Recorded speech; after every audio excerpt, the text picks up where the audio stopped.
that came out from the site, bones, a lot of bones and lithic materials. Speak with the archaeologists working on the site across different disciplines, observe the equipment used for various analyses that we use there on the lab, and explore some of the communication materials we have already produced, such as short videos, posters, and other resources.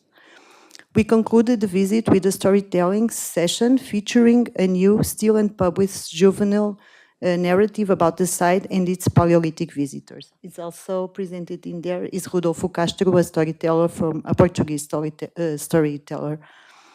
This is our way of showing the public archaeology in the making, revealing not only what we discover, but how the excavation is done, what the procedures are, how the work continues beyond the excavation itself, how the entire process unfolds from excavation to laboratory analysis, scientific interpretation, and finally, the outreach activities.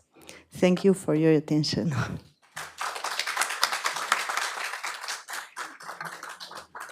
Merci Anna-Maria.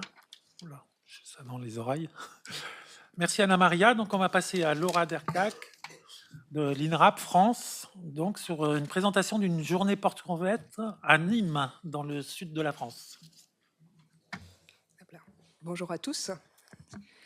Alors du coup, je me présente, Laura Derkak, je travaille à l'INRAP et je suis chargée de développement culturel et de la communication.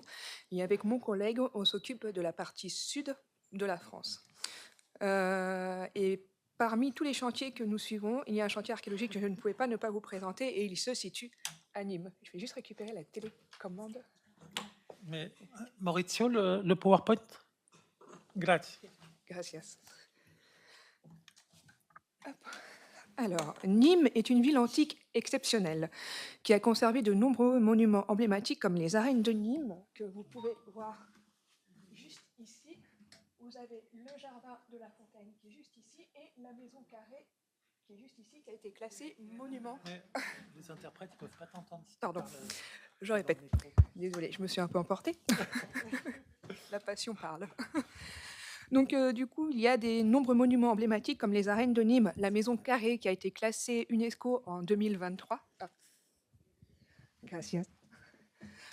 Ou encore les jardins de la Fontaine. Mais au-delà de ces vestiges visibles, Nîmes possède en sous-sol un sous-sol extrêmement riche qui témoigne d'occupation continue de la Paléolithique jusqu'à l'époque contemporaine.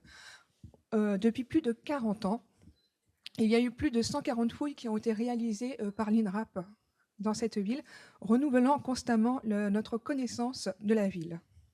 Et la fouille dont je vais vous parler se situe dans la rue Beaucaire, là où vous voyez le point rouge. Et, cette fouille se situe en extramuros de la ville antique de Nîmes.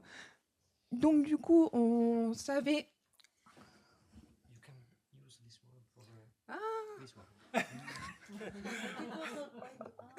Okay. This one. Okay, thank you. Okay. It's very funny. Okay, thank you. Et tu le vois là-bas. Effectivement, oui, je le vois ici. Alors, la particularité de cette fouille, c'est qu'elle se situe en fait sur la voie domitienne, un axe majeur de circulation antique qui est masqué aujourd'hui par la voie contemporaine. Mais comme souvent à la sortie des villes romaines, ces zones sont occupées par des zones funéraires. Les vestiges ici qu'on a découverts s'échelonnent entre le IIe siècle avant Jésus-Christ et le IIe siècle après Jésus-Christ. Oups, pardon, je suis partie trop loin. La fouille actuelle dont je vais vous parler, c'est celui qui se situe dans le cercle rouge. On a réalisé d'autres fouilles archéologiques dans cette même rue, dans lequel on a pu retrouver des modes d'occupation de l'espace qui varient. Il y a des enclos, parfois des remplissages denses jusqu'à 14 structures funéraires dans un enclos, par exemple, de 18 mètres carrés. Il y a eu également des mausolées et des tombes intercalées entre les constructions. Et on a pu avoir aussi des jardins qui étaient alimentés de sculptures aux alentours. On a une plus grande mention de crémations qui sont plus fréquentes que celles relatives aux inhumations dans ce secteur-là. Alors, je vais vous parler de la fouille de Beaucaire. Cette fouille a duré 4 mois. C'est en amont d'un projet d'aménagement qui est un immeuble d'habitation. Et au cours de cette fouille, on a pu découvrir une deuxième voie qui rejoint la voie domitienne, qui est la partie qui est un petit peu jaune ou vert en fonction de ce que vous pouvez voir. Et on a retrouvé beaucoup d'espaces d'espaces avec des vestiges funéraires et un puits. Alors, je vous ai mis une petite photo pour que vous puissiez imaginer la situation dans laquelle les archéologues ont dû travailler. Donc du coup, la pratique de la crémation est majoritaire et plusieurs bûchers ont été mis à jour, certains construits avec des moellons de calcaire ou des pilettes en terre cuite. D'autres sont creusés à même dans le sol. Parmi les vestiges qu'on a pu retrouver, on a retrouvé des effets personnels, on a retrouvé par exemple des paires de strigiles, des vases en verre, en céramique, des lampes qui témoignent de l'importance des rites et du banquet funéraire. Donc on a là ici un site qu'on peut dire sensible, puisqu'on va toucher le monde de la mort. Et comme souvent, pour faire venir le public sur ce terrain-là, il a fallu réfléchir à la manière dont on allait parler de la mort auprès du grand public. Il faut savoir que le projet d'aménagement n'était pas initialement bien perçu par les habitants et les locaux, donc il a fallu faire un travail en amont de sensibilisation, de leur expliquer les principes de l'archéologie préventive et de les sensibiliser à ce sujet-là. Pour illustrer un peu les contraintes qu'on a pu avoir avec ce chantier, on n'avait pas forcément la possibilité d'accueillir un grand monde pour la journée porte ouverte. Vous voyez juste en dessous, tout en bas de la photo, que vous voyez ici, ce sont la base vie et les archéologues ne pouvaient passer qu'un par un pour accéder au chantier.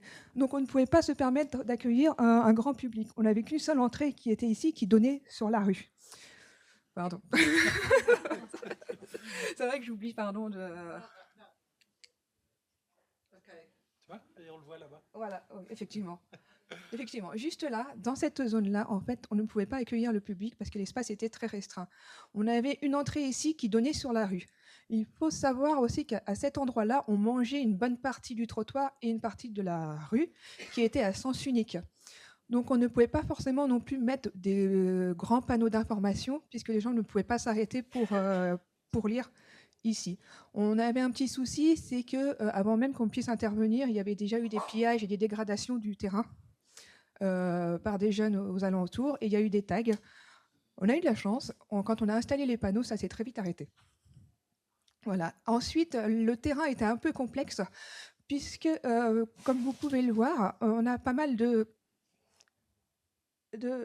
murs qui sont restés debout, qui n'ont pas été totalement enlevés pour des raisons logistiques, et qui nous ont un petit peu contraints à réduire les espaces de visite sur le terrain. Il y avait également aussi une zone, alors mince, je me suis trompée, une zone juste ici qui en fait était une cave contemporaine et donc on ne pouvait pas faire venir les personnes dessus, sinon le sol risquait de s'effondrer en dessous.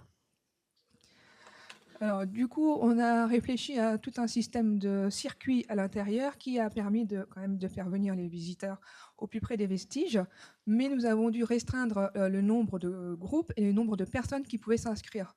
Donc, on a mis en place un créneau de visite toutes les 30 minutes avec des groupes de 15 personnes grand maximum.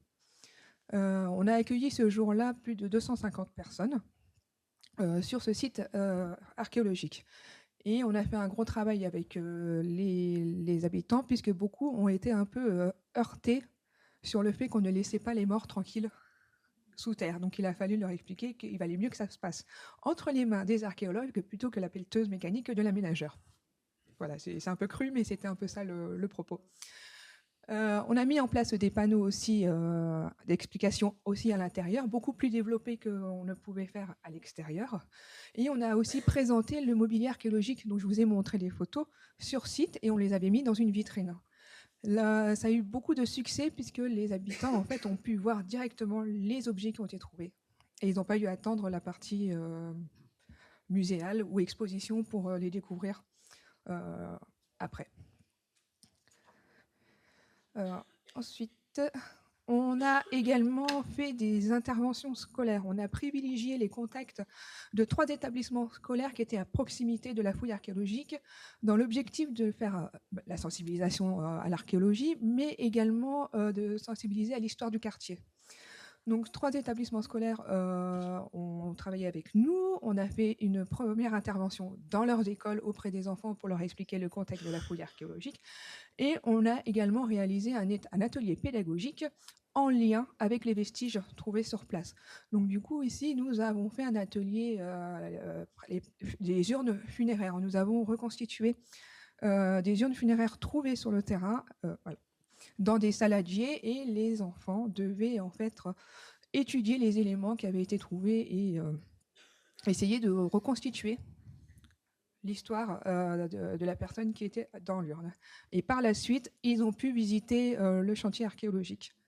Donc ça reste complémentaire par rapport à notre offre. Voilà. Et ce sont près de 228 élèves qui ont été sensibilisés aux pratiques funéraires. Hop là.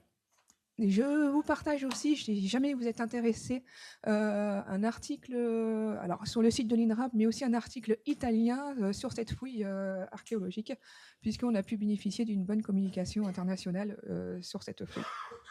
Et si jamais vous avez des questions, n'hésitez pas à venir me voir juste après. Ce sera avec un grand plaisir que je compléterai ce que je n'ai pas pu dire devant cette présentation. Voilà. Merci. Merci Laura. Donc on va passer à Ian Doyle de Heritage Council of Republic of Ireland, avec l'accent.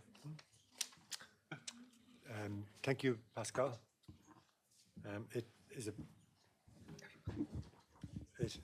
pleasure to be here. This is a beautiful venue. Here we go. I said 3 minutes. I cannot guarantee I'll talk for 3 minutes. I cannot guarantee I'll make it to 8 minutes either.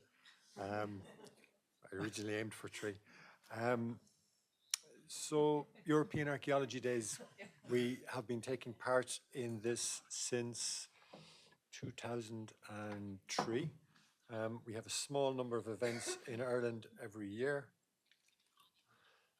Our main one, every year we do it, is we do a Heritage in Schools Archaeology Day at our headquarters in Kilkenny.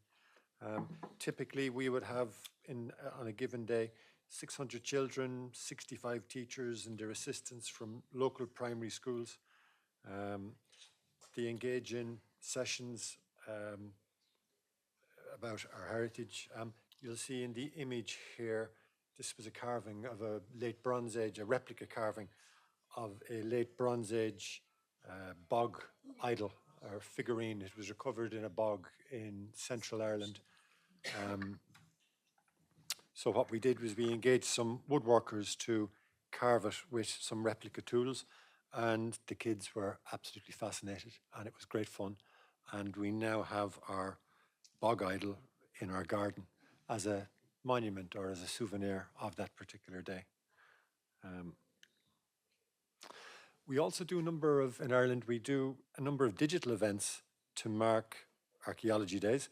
So we have an archaeological research institute called the Discovery Programme, and for a number of years they participated in an EU-funded project between Ireland and Wales called Cherish, and that was about cultural heritage at risk from climate change in the tidal zone. So that generated quite a digital archive. So you'll see all the partners there: the Royal Commission of Ancient Historic Monuments in Wales, the Discovery Programme in Ireland, Aberystwyth University in Wales, the Geological Survey Ireland 2017 to 2023. All of the digital outputs of that were released during European Archaeology Days last year on a resource called the Digital Repository of Ireland, or the DRI. So that's everything from LiDAR surveys to aerial photography to site reports. So we very much went for that kind of digital event as well. We've had a large phase of motorway construction in Ireland as well in the last 20 odd years. And we've had an integrated archaeological rescue strategy or development-led archaeology as a core component of that. So the state agency that was responsible for that is called TII, or Transport Infrastructure Ireland, and they have developed a quite strong track record of archaeological reporting and communication and outreach.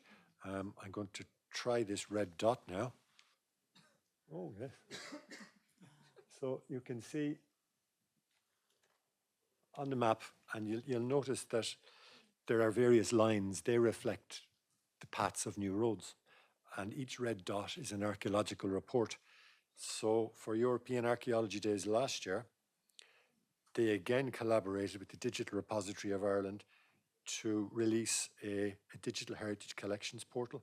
So that's a web GIS application that shows all of those various reports. And the release of that was timed during European Archaeology Days.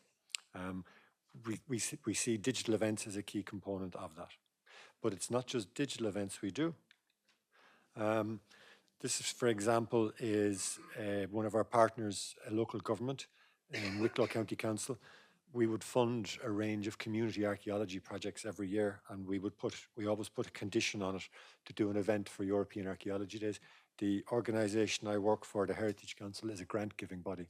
So for EADs, we put a condition, please do an archaeology day, an EADs event in June. So this one was a tour of a medieval church. A lot of communities are very engaged and interested in conservation projects on these medieval churches. So there was conservation work going on, so it was timed to coincide with that in terms of a public tour. And you can see there was a table there. We tend to reuse the flags. I think that's the flag from 2023. So that's it in terms of what we've been doing. In 2026, we have been in discussions with the Institute of Archaeologists of Ireland about a call to members of the Institute of Archaeologists of Ireland to do events this June. And we will also have an open day, which we're all very excited about, on the excavation of a Viking Age house in Southeast Ireland, which happens to coincide with EADs in this year as well. So we're looking forward to that. So we would typically do a small number of events, 5 to 10 events in Ireland a year. And this is just a flavour of the kind of things we've been doing over the last number of years. Thank you. Merci beaucoup.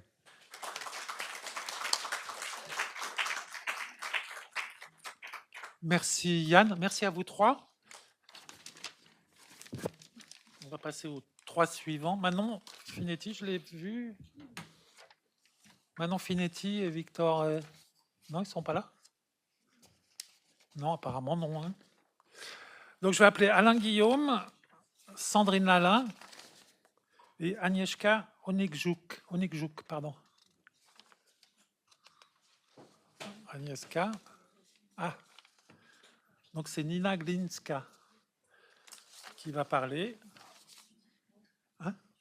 Oui, je n'ai pas dit les pays. Alain Guillaume, excusez-moi, de l'Agence Wallonne du patrimoine, donc Belgique. Sandrine Alain de l'INRAP France et Nina Glinska de l'Institut national du patrimoine de Pologne. Donc on va commencer par Alain. Alain Guillaume de Belgique.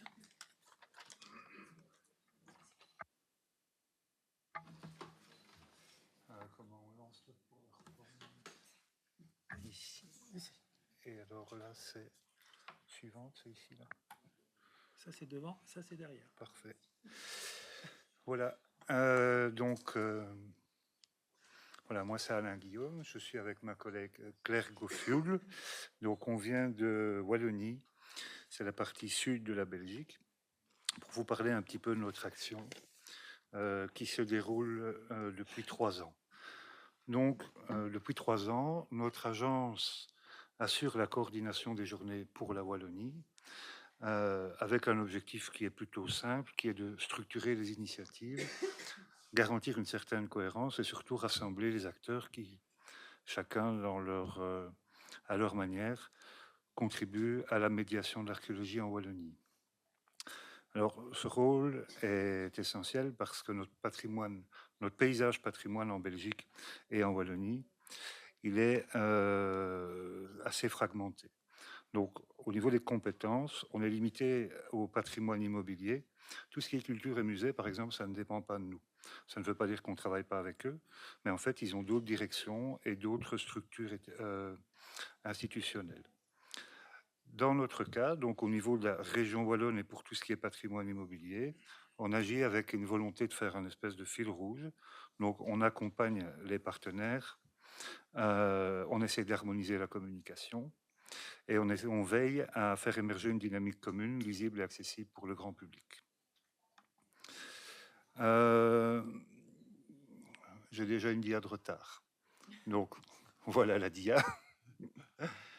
Dia suivante. Tout va bien, tout va bien. Ah, la suivante, elle ne veut pas venir. Voilà. Donc, on a une dynamique donc, qu'on a mis en place depuis, c'était la 3e année, ça sera la 3e année en 2026, donc on a 2 années d'expérience.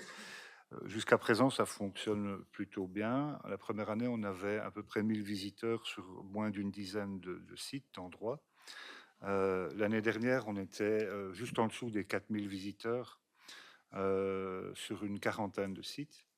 Et à partir de 2026, on vise un rythme de 5000 visiteurs par an et environ une cinquantaine de sites.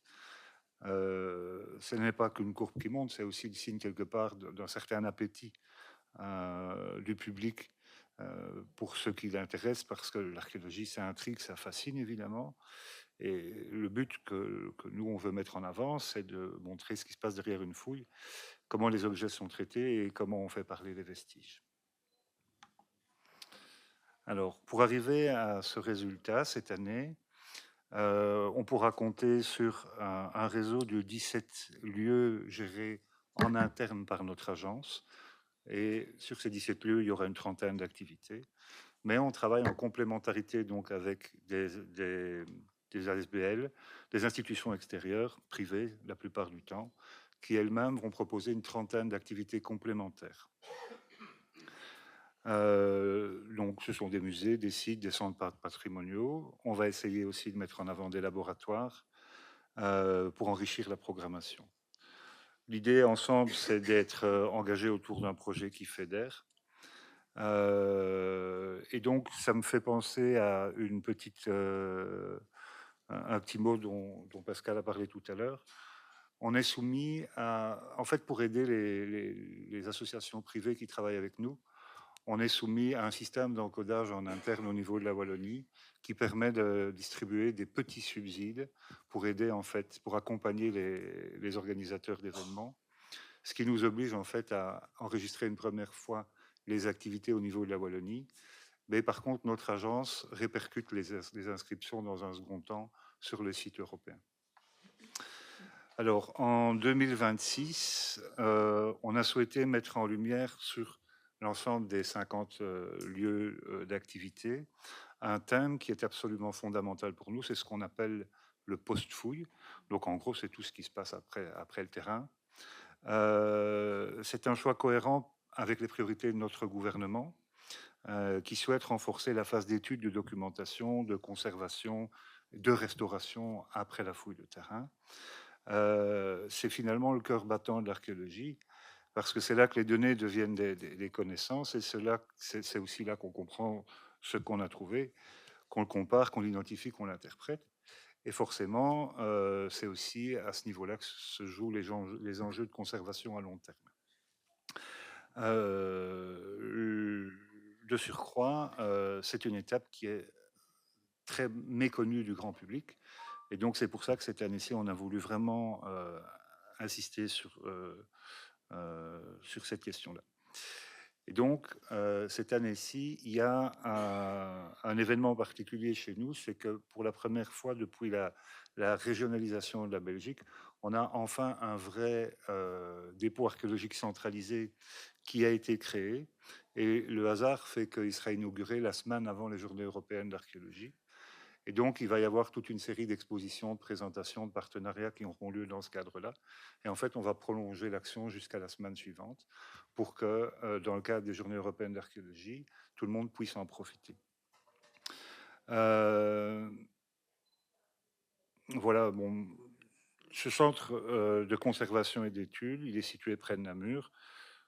C'est un bâtiment plutôt grand qui répond aux normes internationales. On y trouve des laboratoires, des salles de photo, des salles d'études, des espaces de récollement, des ateliers de restauration, de conditionnement, etc. Et tout ça va donc être ouvert et accessible. C'est pensé pour accueillir les collections archéologiques wallonnes dans des conditions optimales et pour soutenir la recherche. Et ce site n'est pas installé n'importe où. En fait, il est installé dans un endroit symbolique qui est un site archéologique en lui-même. C'est le fort de Suarlé. Le fort de Suarlé, c'est un ouvrage militaire de la fin du 19e siècle qui a été utilisé pendant la Première Guerre mondiale et où différentes campagnes de fouilles archéologiques ont eu lieu. Et donc, en fait, on récupère les abords du fort de Suarlé pour y installer le nouveau centre de conservation et d'études. Les fouilles ont révélé différents types de résultats. On fournit différents types de résultats, non seulement liés à la guerre, au bombardement, mais aussi quelques traces plus anciennes qui datent de la proto-histoire. À l'occasion des Journées européennes de l'archéologie, donc on va ouvrir le plus largement possible ce nouveau centre au public. On proposera des visites guidées, des démonstrations, des ateliers, etc. Ce sera une occasion unique de montrer ce qui se passe après la fouille dans un site centralisé pour toute la Wallonie. Et ce sera aussi l'occasion de proposer des échanges avec différents partenaires, notamment l'Institut royal des sciences naturelles de Belgique, qui sont spécialisés dans toutes les sciences partenaires liées aux sciences naturelles. Voilà, donc ça c'est notre activité phare au niveau de la région wallonne en matière de conservation, au milieu d'une cinquantaine d'actions plus hétéroclites. Alors, pour nous, cette troisième édition wallonne, c'est évidemment une opportunité pour expliquer, valoriser, rendre visible un travail qui est souvent discret, mais qui est tout à fait fondamental. Et donc, comme je le rappelle, c'est une de nos priorités qui nous est imposée par le gouvernement, mais qui est aussi un choix stratégique en interne. Alors pour le futur, par rapport aux discussions qu'on a ici et par rapport aux objectifs des JE1, je me rends compte qu'il s'agira davantage de sortir de nos réflexes et de nos réseaux classiques. Donc on est encore fort dans un système où les archéologues accueillent chez eux, mais par exemple inviter des communautés à participer à la création d'une organisation ou d'une activité ou d'un événement, ça c'est encore quelque chose sur quoi on peut travailler. On a déjà des exemples concrets dans le cadre avec les scolaires de l'opération Adoptons un monument, où on profite des JE1 pour faire la présentation par les élèves du site en question au public. Et donc voilà, ce genre d'action, à mon avis, devrait être développé dans le futur pour mieux intégrer finalement l'objectif global. Alors, pour cette année, en fait, ce que je peux encore souligner, c'est qu'on a fait des efforts au niveau de la médiation. Donc, on essaye de sortir du cadre des archéologues qui parlent aux archéologues et on essaye de se faire aider. Donc, on va passer un petit marché public pour quelque part traduire de français à français, mais traduire dans un langage plus universel. Et donc, on va voir un petit peu ce qu'on peut en retirer et voir si on peut reproduire ça dans les années qui vont venir. Et donc voilà, ça c'est un petit peu notre projet pour cette année. Et donc, comme j'avais déjà dit l'an dernier, on se voit l'an prochain pour vous donner les résultats. Merci. Merci Alain. Tu veux venir ici? Viens. Oui. Elle a la télé là.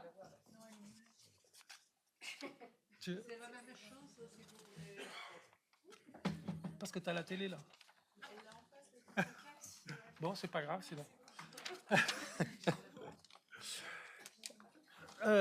Donc maintenant, Sandrine Lalin de l'INRAP, donc France, sur accueillir du public sur nos chantiers de fouilles.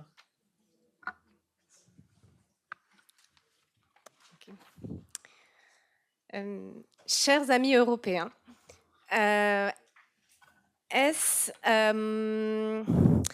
Est-ce toujours important, pensez-vous qu'il soit toujours utile de sensibiliser le public, les publics, à l'archéologie? Certainement oui, vous me direz dans cette salle. Maintenant, pour cela, est-ce utile d'ouvrir nos chantiers de fouilles au public? Oui, souvent. Est-ce facile d'ouvrir nos chantiers de fouilles au public? Clairement, non. Mais pas aussi difficile que de faire tenir cette présentation en 3 minutes. Mais tu as 8 minutes. Ah, j'ai 8 minutes, ok. En tant que chargée de développement culturel et de la communication à l'INRAP, j'ai eu l'occasion d'organiser plus d'une trentaine de portes ouvertes sur des chantiers de fouilles dans l'ouest de la France. Et j'ai dû m'adapter à toutes sortes de chantiers. Alors, c'est ça. Ok. Excusez-moi. Voilà.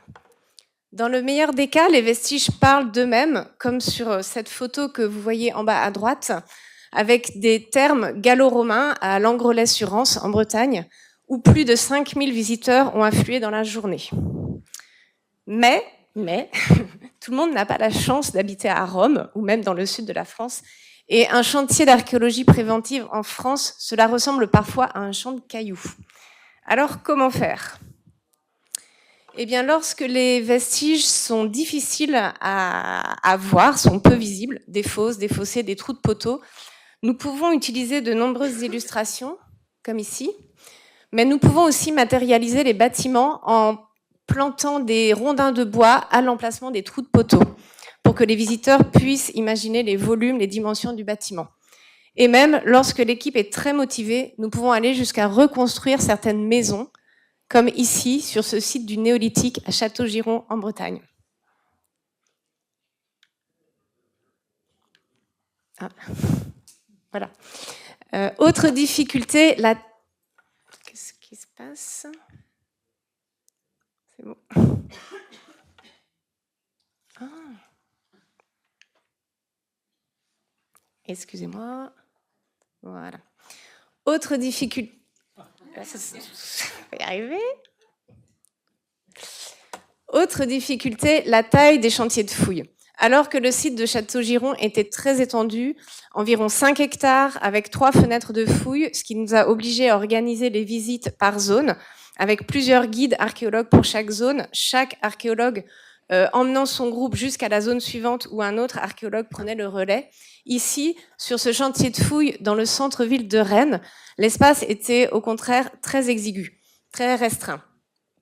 Alors, nous avons organisé un parcours de visite sans croisement de flux, c'est-à-dire avec une entrée et une sortie distinctes, sans retour au point de départ.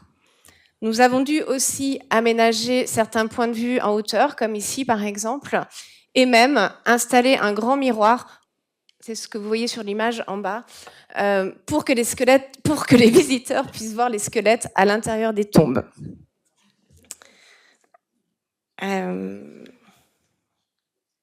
Décidément, voilà. Mais nous ne voulons pas seulement donner à voir, nous voulons aussi donner à comprendre. C'est pourquoi, en marge des visites du chantier de fouilles, nous prévoyons en général une zone d'animation où nous pouvons présenter du mobilier archéologique issu de la fouille, différentes petites expositions et aussi proposer des démonstrations comme la taille de silex, la forge, le tamisage de sédiments, etc.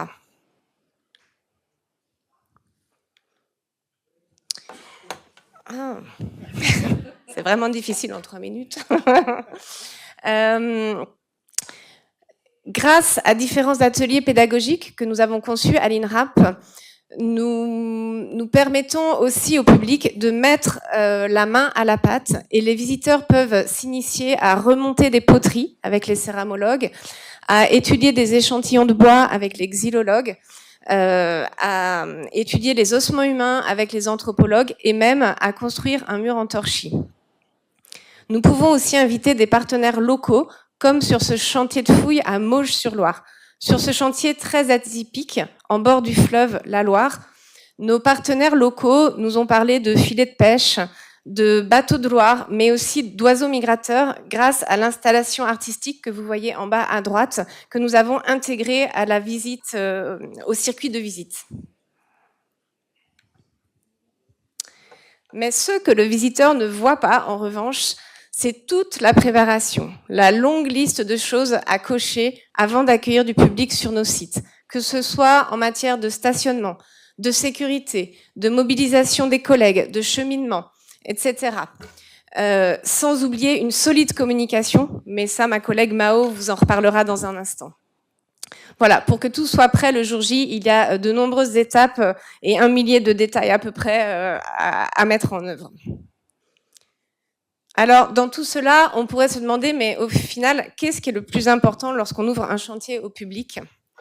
Eh bien, lorsque nous ouvrons nos chantiers, il ne s'agit pas, l'objectif n'est pas tant de rendre le visiteur savant ou expert, mais plutôt de le faire prendre conscience qu'il existe un patrimoine archéologique enfoui sous ses pieds, près de chez lui. Que l'archéologie donne accès à ce patrimoine et donc à notre passé commun. Qu'elle s'appuie sur une démarche scientifique avec sa méthodologie et son exigence. Et enfin, qu'elle permet de réfléchir à des grandes questions contemporaines. Alors, qu'est-ce qui compte le plus? Eh bien, sans hésiter, la rencontre avec des archéologues et des spécialistes passionnés. À l'heure de l'intelligence artificielle, notre outil le plus précieux pour ouvrir nos chantiers au public reste définitivement la médiation humaine. Je vous remercie. Merci Sandrine. Et donc on va passer à Nina Glinska, donc de l'Institut national du patrimoine de Pologne. Thank you. And my presentation.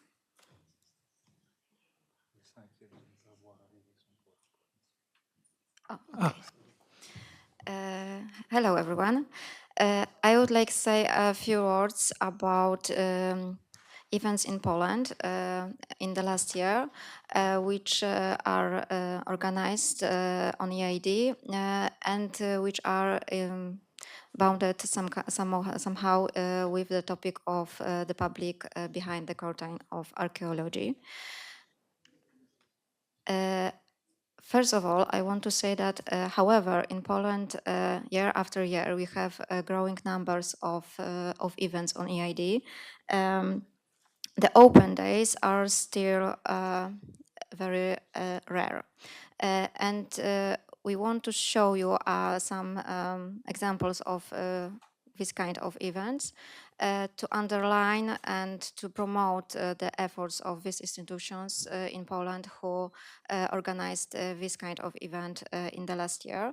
And we choose both kind of events, so not only open days in excavations, but also in a storeroom or laboratories.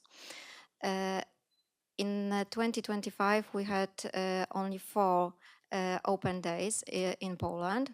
One of them was in Zgłobin near Rzeszów in Laboratory of Digital Archaeology and Social Research. I'm sorry because on the slide is the old name of this institution. So it was as open day in storage facilities and in the laboratory. The laboratory organized an event for teenagers from high schools, and they open all rooms, so storerooms, laboratories, and show also artifacts to explain a whole process which should artifacts go through from the excavation to the museum. And also they organized some competitions, games, workshops for children to make this event more interesting for them. The second event was in Wojkowice. There was some open days in our archaeological site that was a site from 3rd and 4th centuries. And this event was organized by Silesian Museum in Katowice with a local cultural institution. And it was not only the open day on excavation. So this event was first of all for a local community, for people from neighborhood, and they could come to the excavation and see what was discovered, but also they could join to the excavation for 1 day and try to be an archaeologist, to look what is our job look like in reality. But also there was a meeting after that, and to capacity building of community archaeology and to growing awareness about archaeology and archaeological heritage in their neighborhood. The next one was, and these are photos from this event. The next one was in Westerplatte. Westerplatte is this place where Second World War began, and it's also the place of excavation which is conducted by archaeologists from Second World War Museum. And in the last year, the excavation were open for a wide public, and the public could see, for example, original cannon field from Second World War, but also there was a show about new technologies in archaeology, especially geophysical methods in archaeology. And the last one example is on a site in Warsaw on Miła 2 Street, and this is on a site where discovered relics of buildings which are part of district which was Jewish ghetto during the World War II. And people could see and the results of archaeological works, and also some selected artifacts. And this event was very important not only for growing up knowledge about archaeology and our methods, but also for memory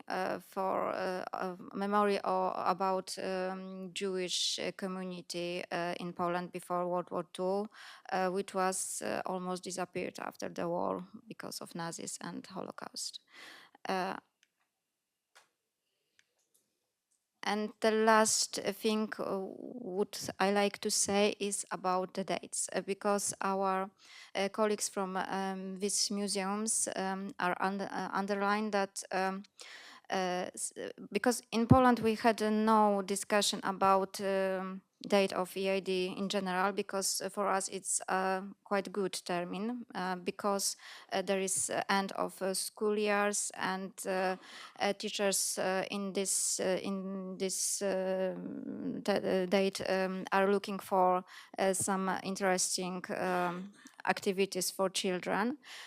But in case of open days, the weather conditions are very, very important. So we suggest that open days could be organized not only in these 3 days, but also maybe week before and week after, when the good weather is. And I think that's all. Thank you for listening. Thank you in my behalf, but also in Agnieszka, who is also an author of this presentation, and for our colleagues from these 4 museums. Merci. Merci Nina. On va passer donc au suivant. Merci à vous. Alexandra Parvan, je ne sais pas si... Est-ce qu'elle est là? Non. Ah oui, elle est là. Et donc ensuite Élise Roussin et donc Anya Bertol. Anya, oui, je vais le dire. Voilà, donc on va commencer par Alexandra Parvan de l'Institut national du patrimoine en Roumanie.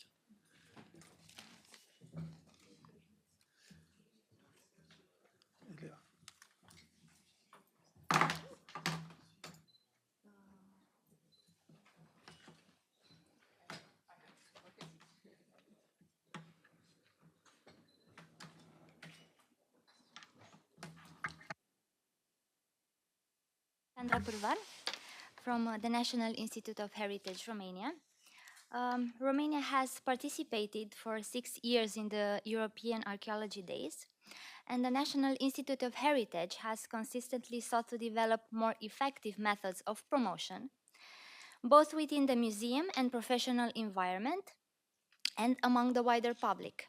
In this context, the communication campaign has focused on these years on strengthening collaboration with participating institutions and increasing the visibility of activities organized nationwide.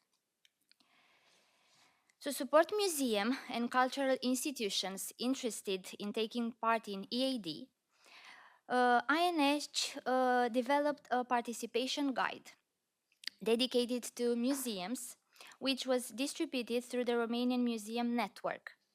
The guide explains in detail the entire process of registering events, both on the official EAD platform and on our website dedicated to the event. It includes step-by-step instructions for registration, recommendation for structuring activities, and guidance on how to communicate the program to the public. Through the campaign, our institute also provided consultancy and support to participating institutions, including guidance on promoting their activities online. In terms of digital communication, the Facebook page of the Digital Heritage Department within our institute shared and redistributed posts dedicated to the event that were published by national organizers. This approach helped create unified national visibility for the event and was facilitated by the use of the same event-related hashtags. The National Institute of Heritage also manages a dedicated website for EAD in Romania, which centralizes information about all the editions in which Romania has participated. The platform includes a national calendar of events, photographs, an interactive map of event locations, and additional resources related to EAD, serving as a key tool for both documentation and public outreach. Building on these efforts, this year, the promotion campaign will also expand to Instagram and through a news network with the aim of reaching a broader audience and increasing the visibility of activities organized in Romania within the framework of EAD, which includes opening archaeological sites, workshops on restoration and conservation, 3D digitization, on-site presentation of the stages of archaeological research, thus aligning with this year's theme, Archaeology in the Making. Furthermore, for this year's edition, the National Institute of Heritage is preparing a conference titled Archaeology for Everyone, focused on the Cucuteni Neolithic culture and its potential inclusion on the UNESCO list. This conference marks the 16th edition of the Archaeology for Everyone series, reflecting our institute's long-standing commitment to public engagement and the popularization of archaeology.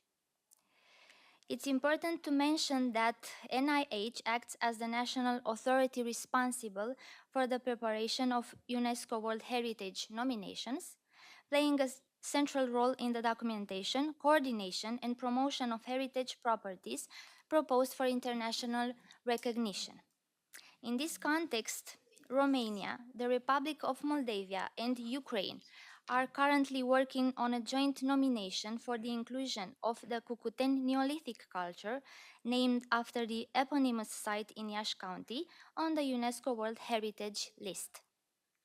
To support this effort, and in particular to increase public awareness, in Romania, 2 conferences dedicated to Cucuteni archaeological sites will be organized, with presentations delivered by the experts that are working on those sites. Cucuteni culture one of the most significant prehistoric cultures in Europe, is renowned for its highly developed settlements, some of the earliest proto-urban communities, and its distinctive pottery decorated with complex spiral and geometric motifs. Its heritage spans present-day Romania, the Republic of Moldavia, and Ukraine, representing a key component of European prehistoric identity. Over time, NIH has addressed a wide range of topics, including the presentation of archaeological sites, the explanation of excavation methods and their importance, the role of archaeology in urban development, and its contribution to the protection and rescue of cultural heritage. The National Institute of Heritage continues its efforts to promote archaeology with determination, constantly seeking new ways to communicate its relevance and making it accessible to the wider public. Thank you for your listening. Merci, Alexandra. On va passer à Élise Roussin de l'INRAP. C'est parce que j'ai faim, c'est pour ça. Élise Roussin de l'INRAP, donc France. Bonjour à tous. Enchantée. Je m'occupe de l'audiovisuel et des multimédias à l'INRAP. Je suis navrée par avance. J'ai préparé ma présentation en français et j'ai donc fait un PowerPoint en français. Donc, navrée pour ceux qui ne parlent pas français. Vous ne comprendrez pas tout, mais vous pourrez voir des belles images. Parfait. Donc moi, je vais rester un petit peu sur le même territoire que ce que vous a présenté ma collègue tout à l'heure, Laura, puisque je vais vous présenter un outil multimédia que nous sommes en train de développer sur le territoire de Nîmes, donc qui est une ville dans le sud de la France. Et je vais un petit peu vous présenter comment on a pensé cet événement pour le diffuser dans le cadre des JEA et donc d'événementialiser quelque chose de numérique pour l'intégrer dans cet événement. Donc, en quelques mots, un atlas, qu'est-ce que c'est? C'est donc un outil multimédia que l'INRAP a développé depuis quelques années maintenant. On en a 19 à ce jour sur donc le site internet de l'INRAP. Celui-ci n'est pas encore en ligne, mais je vous avais mis le lien sur ce diaporama. Je pourrais vous le faire parvenir en avant-première pour celles et ceux qui seraient intéressés pour le voir. Mais c'est l'idée d'avoir une carte d'un territoire, donc majoritairement d'une ville, mais on peut aussi dézoomer un petit peu et voir sur une région ou un département. En l'occurrence, là, c'est sur l'échelle d'une ville, surtout le centre-ville de Nîmes qui est où il y a le plus de fouilles récentes. Et l'idée, c'est vraiment d'essayer de contextualiser ce territoire d'un point de vue archéologique, donc de mettre en avant différentes périodes, différents types de fouilles, que ce soit donc des fouilles très urbaines, donc là, c'est que de l'urbain, mais on peut aussi imaginer des fouilles un petit peu plus rurales. Donc vraiment montrer que l'archéologie est partout autour de nous et mettre en avant à la fois des fouilles anciennes, des fouilles terminées, mais aussi des fouilles récentes ou des fouilles encore en cours. C'est quelque chose qu'on peut imaginer. Nous, on ne l'a pas imaginé pour cet outil-là, puisque c'est vraiment dédié à des sites qui ont déjà été finis, où la post-fouille est terminée ou encore en cours. Donc on pourra mettre à jour régulièrement cet outil. Et donc ça permet de mettre en avant différents sites, aussi de voir les découvertes remarquables sur une zone dédiée. Mais je vous invite à aller découvrir ces outils sur le site de l'INRAP. Donc, pourquoi on a voulu créer un événement autour de ce multimédia? Pour essayer on a des écrans constamment autour de nous, on en utilise beaucoup et c'est très bien. C'est des super outils de médiation pour les écoles, pour les musées. Mais c'est vrai que, comme on le voit, le lien humain, il est fondamental, d'autant plus quand on explique l'archéologie qui n'est pas forcément donné à tout le monde. Il y a des termes compliqués, il y a des choses qui sont pas très intuitives forcément. Donc, avoir un lien humain autour de ces outils nous semblait important pour créer vraiment une expérience immersive autour de cet outil et vraiment un moment collectif où justement on peut même le rendre vraiment ludique, faire des sortes de jeux, des quiz. On peut imaginer vraiment se balader dans la ville pour retrouver les fouilles, où est-ce qu'elles avaient lieu, peut-être voir à quoi ça ressemble aujourd'hui, puisque nous, on a créé cet outil dans un cadre d'archéologie préventive, donc bien entendu, maintenant, il y a souvent des parkings ou des immeubles sur ces sites, mais justement, c'est aussi montrer à quoi sert l'archéologie, puisque maintenant, c'est plus des sites visibles, mais ils l'ont été par le passé, et donc c'est tout autant important de parler de ce patrimoine. Et l'important aussi pour nous, c'était de ne pas le faire seul, puisqu'on n'est pas les seuls acteurs de l'archéologie, et encore moins l'archéologie préventive. Donc vraiment, c'était de fédérer au niveau local. Donc on a développé un partenariat avec le musée de la Romanité à Nîmes, qui a d'ailleurs des très belles collections archéologiques, que je vous invite à aller découvrir si vous avez l'occasion. Et l'idée, c'était vraiment de développer... Parfait. De développer un partenariat pour justement plus facilement l'événementialiser, puisque nous, tout seuls, comme on n'a pas de lieu recevant du public, on ne peut pas. Et sur une fouille, c'est compliqué aussi parfois de mettre des écrans. Donc l'idée, c'était de pouvoir le faire dans le musée. Donc on va sortir ce multimédia au grand public pendant le week-end des Journées européennes de l'archéologie, ce qui va nous permettre donc au moment quand le musée sera ouvert au public gratuitement, pouvoir avoir dans l'accueil du musée, dans le hall, ce multimédia, donc qui sera sous la forme d'une tablette en l'occurrence. Et après, on peut imaginer tout un tas de partenariats avec ce musée-là, avec des médiateurs qui peuvent suivre dans les collections du musée, si jamais il y a des objets qui sont issus de ces fouilles-là, pouvoir les mettre en avant peut-être différemment dans les collections du musée, et vraiment rendre accessibles toutes les données qui ont été accumulées par l'archéologie, en l'occurrence préventive, sur ce territoire-là, et pour pouvoir les expliquer au plus grand nombre, mais peut-être plus facilement, et pour voir aussi à quel point parfois on ne se rend pas compte à quel point les travaux autour de nous sont importants, les fouilles archéologiques sont importantes, et elles résonnent aussi entre elles, puisque une fouille va nous donner certaines données, mais celle d'à côté, ça va nous permettre soit de consolider les données sur un sujet, ou alors de comprendre la fin du bâtiment qu'on vient de trouver. Donc c'est aussi montrer toute l'importance au niveau local de ces données. Et donc pourquoi pendant les JEA, puisque ça nous semblait un moment majeur pour l'archéologie, puisque c'est vrai qu'il y a aussi les Journées européennes du patrimoine, mais forcément qui sont beaucoup plus larges, et où les musées vont se concentrer sur d'autres thématiques. Donc là, c'est vraiment le moment pour nous de sensibiliser un public qui est pour certains déjà curieux par l'archéologie, mais aussi qui veut en savoir plus, et qui, avec une forte dimension pédagogique, locale, puisque souvent on se déplace près de chez soi. Et cet outil, en plus, il permet vraiment de voir qu'à côté de chez nous, on a plein de fouilles, il y a plein de choses qui se passent. Donc ça nous semblait intéressant. En l'occurrence, donc, comme je le disais, on va mettre en place une borne tactile. C'est un outil qu'on développe en offline, puisque les musées, parfois, c'est vrai que c'est compliqué au niveau de la connectique d'avoir des choses reliées à Internet, mais on pourrait aussi l'envisager. Et après, pourquoi pas imaginer avec le musée des parcours de visite, une médiation avec des archéologues qui pourraient être sur place et qui ont participé à ces fouilles et qui pourraient les expliquer, mettre en avant certains objets qui ont été trouvés issus de la fouille, mais où on peut aussi imaginer, si jamais on a un atlas avec des fouilles encore ouvertes, de pouvoir faire une chasse au trésor un petit peu, et finalement organiser tout un parcours de visite auprès du public, où ils ont l'atlas, ils ont donc les points géolocalisés, et pouvoir, en fonction, alors soit ça peut être thématique, chronologique, mais suivre en tout cas déambuler dans les villes avec ce regard archéologique, c'est quelque chose qu'on peut totalement envisager aussi. Merci. Merci. Merci Elise. Donc, on va passer à Anja Bertol-Stipetic du Musée archéologique de Zagreb en Croatie. Thank you. My name is Anja Bertol-Stipetic. I work as a senior curator in the Archaeological Museum in Zagreb.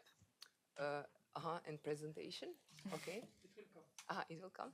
But also, I work as a national coordinator for the European Archaeology Days in Croatia.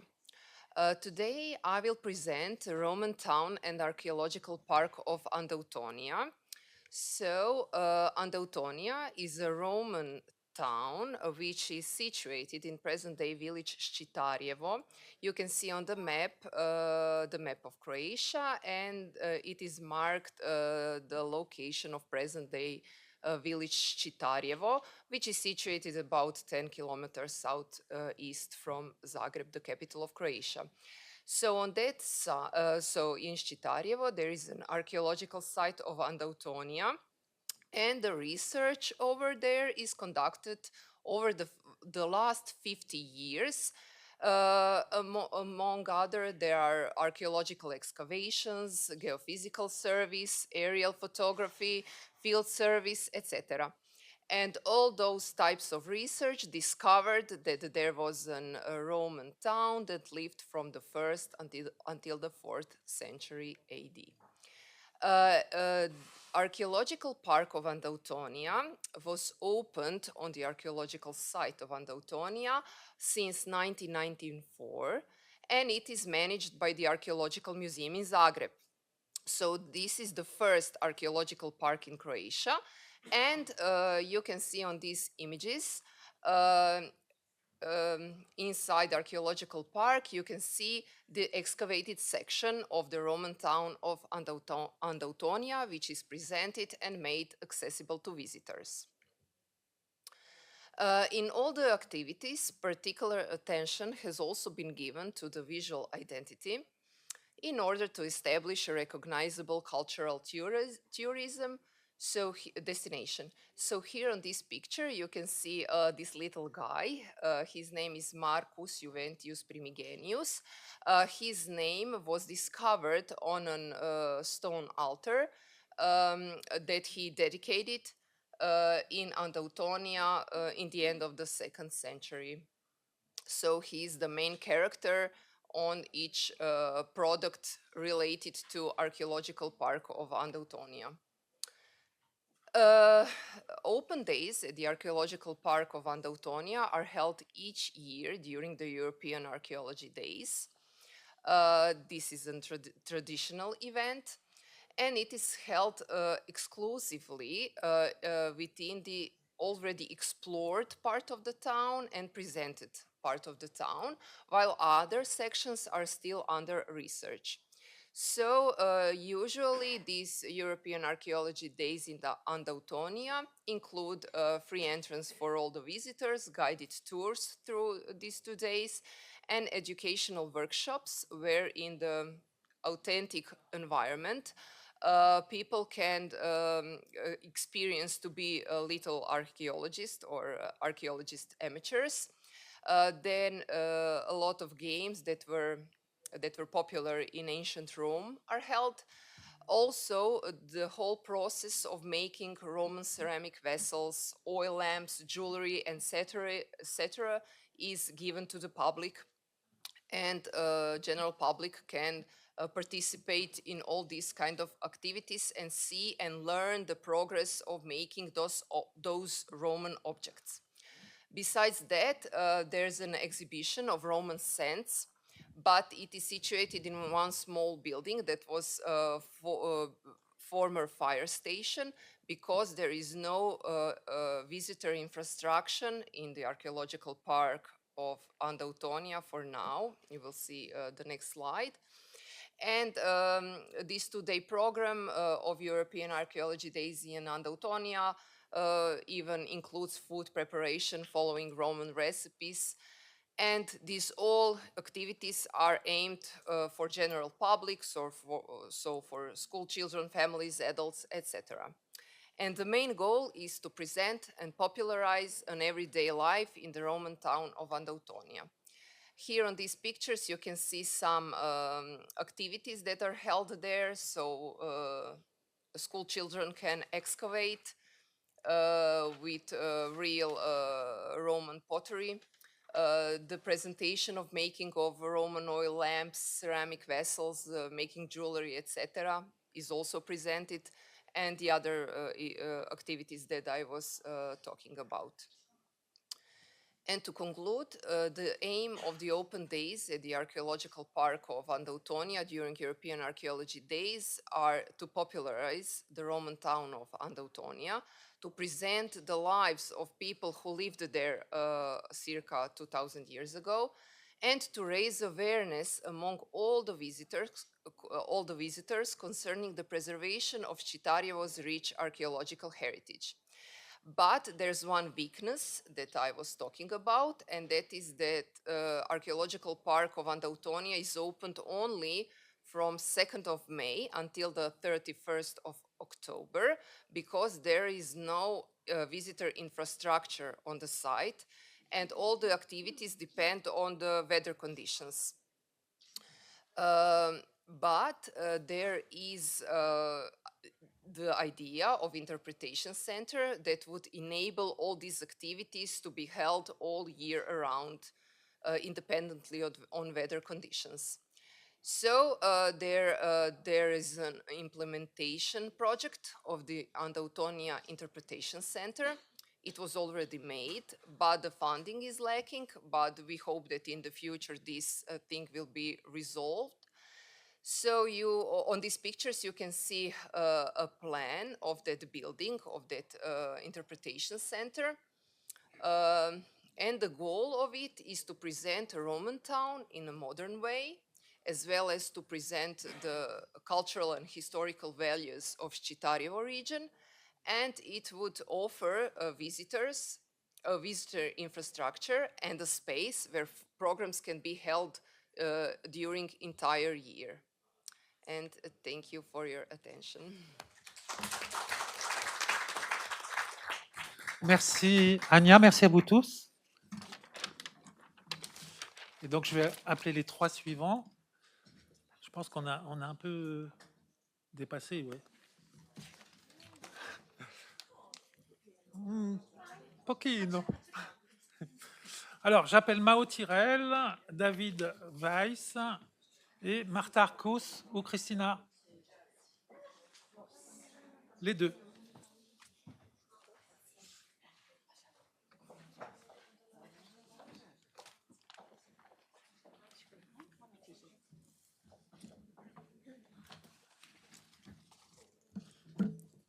Et donc, on va commencer par Mao Tirel de l'INRAP France.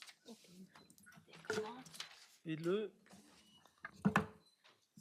Oui.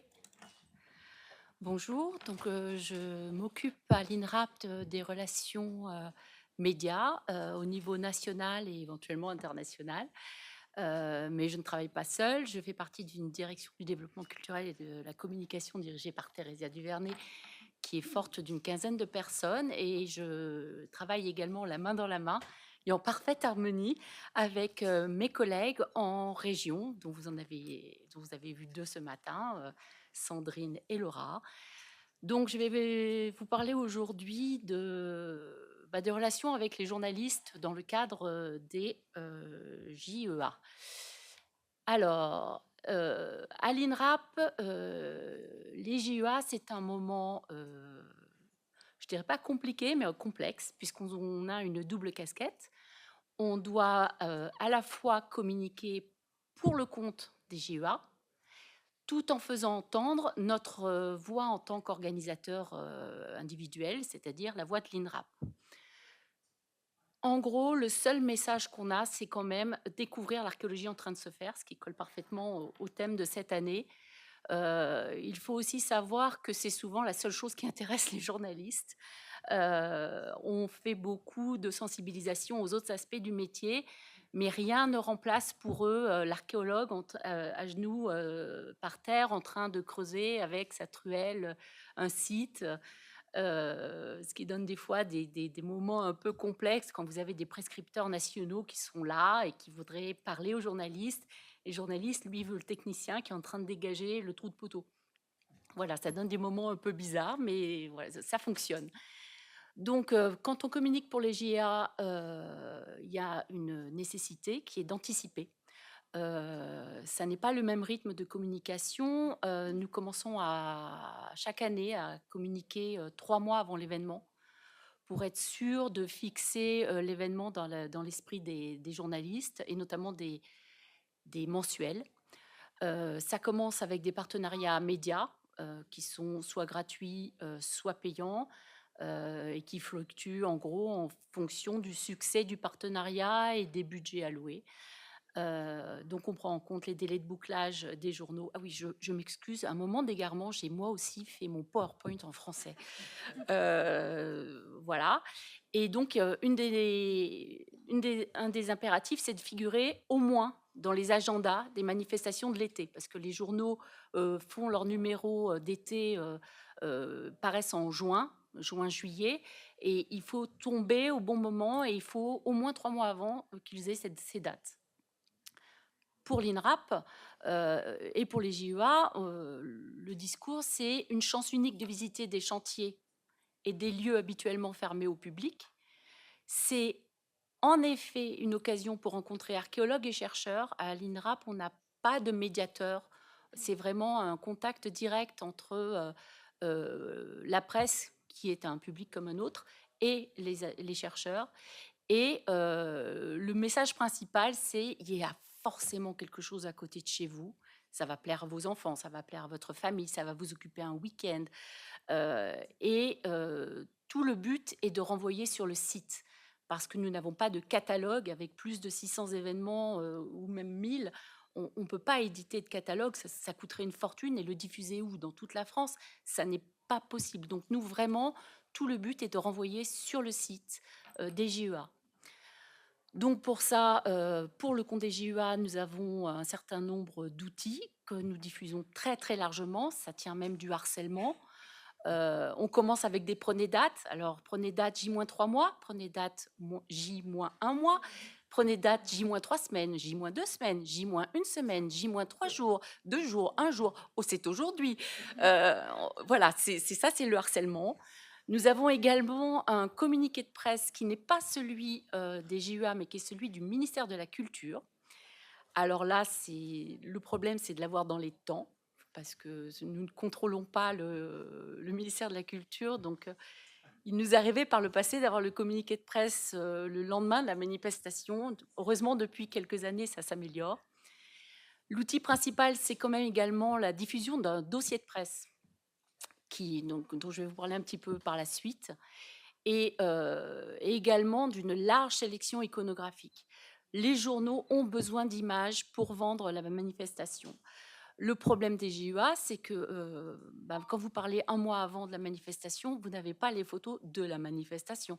Donc on fait une sélection iconographique généralement basée sur l'année précédente, qu'on diffuse, qui sont des exemples génériques de villages d'archéologie, d'ouverture de chantiers, d'activités pour les enfants, etc., et qu'on diffuse très largement et qu'on laisse à leur disposition gratuitement en haute et basse définition. Alors, je vous ai mis quelques doubles pages du dossier d'archéologie, dont je tiens un exemplaire à votre disposition si vous êtes curieux. On met surtout l'accent sur les chantiers de fouilles. Donc, vous voyez toujours une belle photo de fouilles. Celle-là, on essaye de faire en sorte que ce soit un chantier en cours l'année des JEA. Les centres archéologiques, les villages, et une sorte de pêle-mêle qui renvoie à d'autres programmations qu'on peut trouver sur le site, qui sont généralement un petit peu plus individuelles, un banquet gaulois, une randonnée archéologique, un concert de musique ou préhistorique, enfin bref, voilà. On essaye également d'avoir quand même des exemples qui soient scientifiquement prouvés. Je vous ai mis également la liste, par exemple, des partenaires médias. Ça, ce sont ceux de l'année dernière. Comment vous dire, vous pouvez, généralement, ce sont les mêmes qui se maintiennent d'une année sur l'autre. Là, cette année, pour des régions budgétaires, il y a une radio autoroutière qui va disparaître. Mais sinon, ça reste vraiment les mêmes. Ce sont des contacts fidèles qui nous accompagnent en faisant des grosses ristournes, appelons ça comme par son nom, qui sont très attachés à communiquer autour de l'archéologie. La presse française est très, très, très attachée à l'archéologie. Ensuite, pour ce qui est de la communication de l'Institut, c'est-à-dire pas l'INRAP, mais l'Institut, je fais également un communiqué de presse national qui reprend notre programmation. Mais de toute façon, toute la communication de l'INRAP s'accompagne des documents également des JEA. On ne fait pas cavaler seuls. Il y a toujours le dossier de presse en pièce jointe, un prenez date ou quelque chose. Donc, informer la presse, c'est indispensable, comme le disait Sandrine Lalin, Parce que sans la presse, qui est quand même encore un média qui touche une population de proximité, vous n'avez personne sur vos événements le jour de l'événement. Il faut donc qu'ils sachent que l'événement existe, il faut qu'ils sachent qu'il y a quelque chose chez eux, il faut qu'ils sachent ce que c'est, à quel horaire ça se passe, est-ce que c'est gratuit, est-ce qu'il faut s'inscrire. Donc, pour cela, qu'est-ce qu'on fait? On utilise la presse nationale, mais l'indispensable, c'est la presse de proximité. Alors là, ça dépend beaucoup, parce que vous avez des régions où vous avez énormément de titres, que ce soit radio, télé, presse écrite. Et vous avez des régions où c'est un petit peu, il y a moins de journaux, ça arrive, donc forcément, vous avez moins de retombées. La presse nationale prend dans ces cas-là le relais. Et bien sûr, on fait appel à tout type de médias, que ce soit la presse écrite, la radio, la télévision, le web. Pour l'INRAP, les JEA représentent environ un tiers de nos retombées médias annuelles. Donc, on a environ 8000 retombées médias par an. Vous faites un tiers de ça, ce sont les JEA. Et dans ce tiers, vous avez 3/4 des retombées qui sont de la presse de proximité. Donc, vraiment, c'est le média par excellence. Qu'est-ce qu'on fait avec ces journées? Alors, on les a avertis de l'événement, on leur a dit qu'il se passait des choses, on leur a envoyé des programmes, mais les journalistes, pour promouvoir les journées, on va les emmener sur site pour toucher un maximum de public. Donc, on ne sélectionne pas la presse. Moi, je ne fais pas une visite de presse nationale sur un site, une visite de presse régionale sur un autre. Si vous faites une journée de presse nationale, c'est forcément avec la presse locale. C'est indispensable d'avoir ce soutien-là. Donc, on essaye, dans le mois précédant les journées de l'archéologie, de sélectionner un maximum de nos sites qui seront ouverts au public. Et on emmène les journalistes en vadrouille avec nous. Donc, on les emmène dans les centres de recherche. Là, vous avez un centre à Metz, dans l'est de la France, où on leur a présenté un dépôt monétaire. Et on en profite pour leur présenter le centre de recherche, toute la chaîne opératoire. Ils ont accès aux spécialistes, que ce soit les chercheurs de la fouille. Par exemple, là, c'était un numismate aussi, en plus. On les emmène dans d'autres centres de recherche que ceux de l'INRAP. Vous avez une image avec les gradins, c'est un centre d'archives départemental, parce qu'une découverte d'un gibet à Grenoble, où on a pu identifier la structure grâce à un important travail en archives et réalisé en coopération avec les archivistes. Et vous avez à droite une autre photo où on est à Nantes, comment est-ce qu'il s'appelle déjà chez Arcantique, qui traitait un mobilier viking.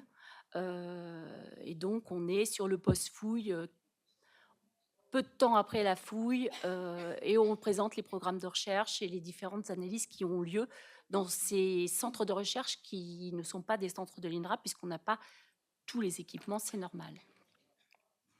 On les amène également dans les musées, parce qu'il faut bien promouvoir la valorisation. Donc, il y a un certain nombre, on met en avant beaucoup d'expositions au moment des JEA, les expositions archéologiques, mais également les expositions qui sont plus spécifiquement en collaboration avec l'INRAP et éventuellement également liées à nos saisons scientifiques et culturelles dont on a parlé avec les SAC. Donc, cette année, c'est la saison gauloise. Ici, vous avez l'inauguration presse de l'énorme exposition sur le prince de Lavaux, un prince celte trouvé dans l'est de la France. Voyage de presse énorme, environ 25 à 30 journalistes se sont déplacés. C'est la plus belle découverte archéologique en France de ces 50 dernières années, donc ça se justifie. Et surtout, comme je vous l'ai expliqué, c'est vraiment ce qui les intéresse, on les emmène sur des fouilles. Donc là, vous voyez une dizaine de journalistes au bord d'un site, je vous rassure, ils ont eu le droit de descendre après, qui présentent une découverte extraordinaire de sépultures de Gaulois enterrés assis dans un acte sans doute... Enfin bref, c'est sacrificiel. Les recherches sont en cours et ça a toujours énormément de succès. Cette fouille, pour vous donner, je vous ai mis cette photo parce que l'année dernière, on avait communiqué sur cette fouille sans avoir amené les journalistes sur le site. On avait eu beaucoup de succès. Cette année, on refait rebelote. On pourrait croire qu'il y a 2 journalistes, 3 journalistes qui se déplacent. Et non, ils préfèrent le site, donc ils sont venus plus nombreux. Et ça change complètement la tonalité des articles. Il y a de la chair, il y a de relations humaines, ça donne envie. Ce site a été ouvert aux scolaires. On est dans une école, en fait, là, vous avez un grillage, vous avez tous les enfants pendant la récréation qui sont agglutinés sur les grillages pour regarder les squelettes. Et ça a énormément de succès auprès de la population. Donc là, on les emmène, ils sont gentils, nos journalistes, ils viennent sur à peu près tous les terrains. Là, c'est 2 exemples des JOA de l'année dernière. Vous avez eu le site d'Auxerre, une énorme villa romaine, où là, ils ont dû refuser du monde. Toute la population, apparemment, de la ville a voulu venir voir le site. Ça a créé des embouteillages. Ça a été très dur pour les archéologues de gérer la foule. Et vous avez un autre site à Beaumont-les-Tours en 2023. Pareil, quasiment toute la ville est venue voir ce site qui a été très largement médiatisé en avance. Ils sont gentils, ils viennent quand il pleut. Donc là, ils sont au bord de la fouille, de la sépulture d'un petit prince celte de l'âge du bronze. Un temps épouvantable, ils étaient contents. Et la photo du dessous, c'était à Bordeaux, l'année de la canicule. On les emmène sur le site, il devait faire quelque chose comme 37 ou 38 degrés. Malheureusement, le site finalement n'a pas été ouvert au public pendant les JOA. Il y a eu un arrêté préfectoral qui a interdit l'ouverture de tout événement en plein air. C'était trop dangereux. Voilà. Donc, je vous remercie et je suis à votre disposition si vous avez des questions. Merci Mao. Une petite précision, en France, les JUA sont une manifestation nationale du ministère de la Culture, comme les Journées du patrimoine ou la Nuit européenne des musées, mais exclusivement pilotées par l'INRAP. Donc nous allons suivre avec David Weiss, de l'Institut national de recherche archéologique du Luxembourg. Merci Pascal, et un grand merci aussi aux collègues italiens. Many thanks to Italian colleagues for welcoming us to what, as a classical archaeologist, is the center of the world, after all. So as you know, those of you who met me last year was our first time taking part in the European Archaeology Days in Luxembourg. And one of the events we did was an open door event at our institute, which had never been open before. So I'll give you a bit of feedback of how that went. As I said, first time, we had quite a few events, but the event that seemed to have interested people most was really just to open our headquarters. We're not in a beautiful building, we're in a former factory, but that's where we have our labs and deposits and so forth. And it was quite important because we're a recent creation. Archaeology used to be managed by our National Museum for History, and we were created in 2022 when Luxembourg translated into law the Valletta Convention and decided to create an institute, this INRA, Institut National de Recherche Archéologique. So it was also last year a good way to publicize a bit that we exist and what we do. So we asked ourselves a few questions that I think will also feed into our discussions tomorrow. Why is public engagement so crucial? We tend to live in ivory towers a bit because we do our research, we're an administrative institution, and we rarely get in touch with the public. Because we do mostly preventive archaeology, I would say 98% of digs in Luxembourg are preventive. It's much more difficult to actually have people visit sites or to understand what it is all about. And so it influences the perceptions. People have the impression that we're a problem. We intervene and everything gets delayed by years. That's the impression people have. But they have nothing, they get nothing in return. So what can we do to enhance our image? That was a bit what we tried to do. So you have some of my colleagues here. So we opened the Institute to really show people, what our daily life is like, both more traditionally, as you see here, how we analyze artifacts that come out of the ground, but also how do things work in practice. In Luxembourg, before you have major construction projects, you have to submit your project to us based on something that we call the archaeological observation zone. I think that's something that exists in most countries. And as a consequence, people are quite afraid of us. And they always wonder what it is all about and how long it will take. It's some sort of mysterious thing for them. So we wanted to demystify what we do, you know, and be clear. Don't be afraid, submit your project, and you'll see we'll be done with it relatively quickly. So we really tried to show them how we work, how is this archaeological zone created, and why is it the basis for an archaeological assessment procedure.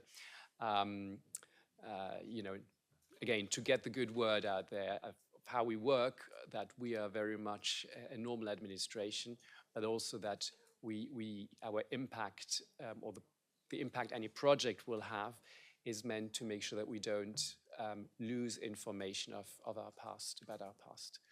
And it is quite interesting. People were really interested in understanding how it works. And we actually had quite a few journalists who turned up for the open day. So that meant that they also started writing much more about preventive archaeology. We also just gave them a few statistics just so they understand. Luxembourg is a small country, 700,000 people. You know, it's not a huge territory, but we do assess a lot of projects each year. We do a lot of archaeological service, something like 40 digs per year, even though we are half the size of a French département. We do the digs within 6 months as well, legally, which is something everyone wanted to hear because it meant that, you know, the planning side, they're also interested in the financial aspects, particularly the fact that excavations are completely paid for by the Luxembourgish state, so, you know, it doesn't impact them too much. And we had actually quite good discussions about what are legal and technical details to most people. So we showed them as well then, once the dig is over, how it works, you know, how our conservators and restoration unit works on the finds, just the incredible amount of things that come out of the soil.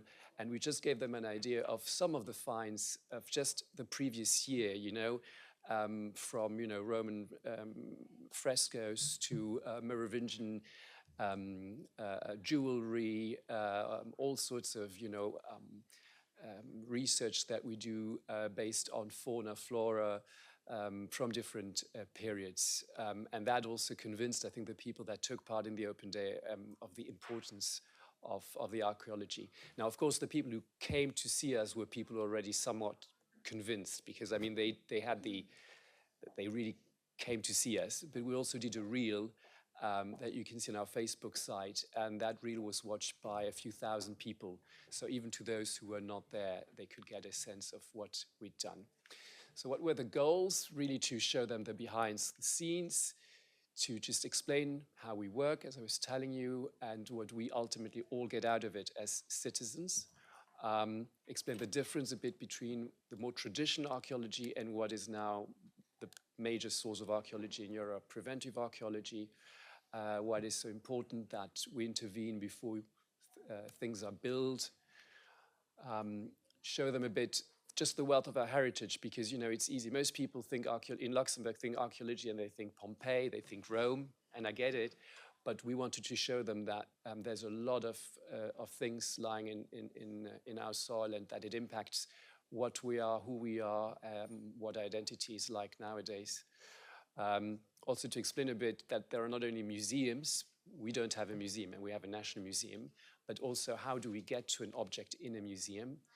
Encourage future archaeologists. We have a huge lack of archaeologists in Luxembourg, so just to encourage young people to study the subject. We got a lot of good press coverage. I think over those 3 days we had something like 30 to 35 articles, national TV report. So, you know, definitely made it out there. It was good for political support. I think in the few months following the EADs, no one was complaining to us about archaeology on the different sites, because they were actually afraid of the positive feedback in the press. So that was really, people want more. People wanted much, much more. That's a feedback we got. And it also helps again, evolve to make sure attitudes evolve now outside among the public, but also inside. I don't know what it's like in your case, but in research institutes, people don't tend to like, at least in our case, to really go out there and explain things to people. And some of my colleagues were really happy once it happened and said, oh, I want to do more of this. So a lot of good feedback, both externally and internally. And here are just a few events we did after the European Archaeology Days. So for the European Archaeology Days, we had quite a good success, but our following events were even bigger successes because people suddenly knew who we were and wanted to do more. We took part in Luxembourg's biggest book fair, for instance. We did a poetry slam in a Roman theater and many other events where, as you can see, there were quite a few people. So just to conclude, what were the challenges, again, to feed into our discussions? The advertising of our events, so we did it freely at low cost online. We developed a social media strategy that is having a huge success also again in the months following the actual EADs. Security is a big problem. We would like to open digs, but in Luxembourgish law, digs are construction sites. So we're very limited in what we can do, but we're looking into it. You need volunteers. I had a few colleagues who helped out, but also a lot of colleagues who were quite outrightly refused because they don't see that as their job. Now, attitudes need to change. So we need to convince more actors to participate. We already have, I think, twice the amount of events planned this year purely from local organizations that really want to take part. These barriers need to be broken down between the different publics and actors. Languages is a very Luxembourgish problem, but I mean, you arrive, you have 10 people and what feels like 20 languages, including within the same language, simplified language, speaking to children, speaking to, all sorts of different people. How do you attract those who are slightly less interested, obviously? So that adapting to different types of public and obviously competition with other events. Although for us, I think the mid-June weekend is actually quite good. Thank you, and I'll also be around.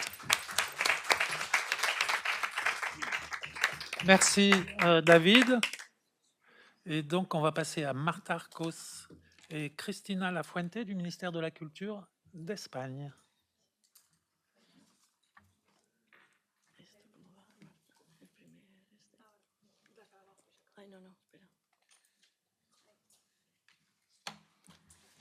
Buongiorno, io sono Cristina Lafuente e lei è la mia collega Marta Arcos dal Ministero della Cultura dell'Espagna.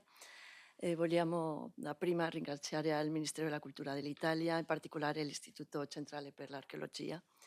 Grazie Annalisa e grazie alla tua direttrice. Et bien sûr, merci Pascal, merci Teresia, merci l'INRAP et le ministère de la Culture de France. Nous ferons d'abord la présentation en italien, comme remerciement à l'organisation du forum de cette année en Italie à Rome. Pas de problème. Excusez-nous, on aurait pu faire en français, mais on a pensé que c'était... C'est mieux en italien. Et on va finir quand même en anglais. Comme on va utiliser un peu les trois langues officielles du forum. Voilà. Ça, c'est européen. Voilà, on est européen. Et le PowerPoint est en anglais, comme si vous pouvez suivre les présentations et bien sûr, grâce aux traducteurs. Merci aux traducteurs qui sont là-bas.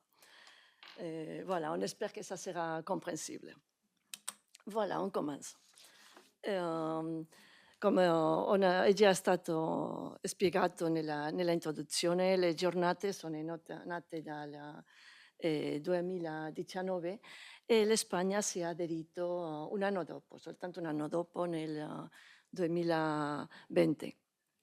E innanzitutto vogliamo un po' spiegare com'è la situazione in Spagna.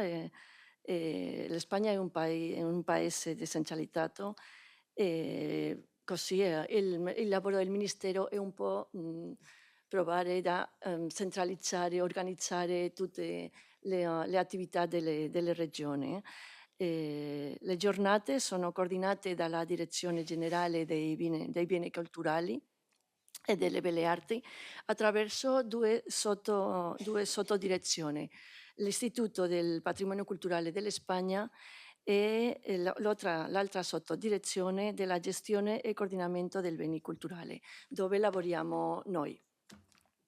Così per noi la collaborazione con le comunità autonome, le regioni dell'Espagna è fondamentale per l'organizzazione di questa attività e pensiamo che stiamo riuscendo a fare un po' la coordinazione di tutte le attività delle diverse comunità autonome, le regioni dell'Espagna.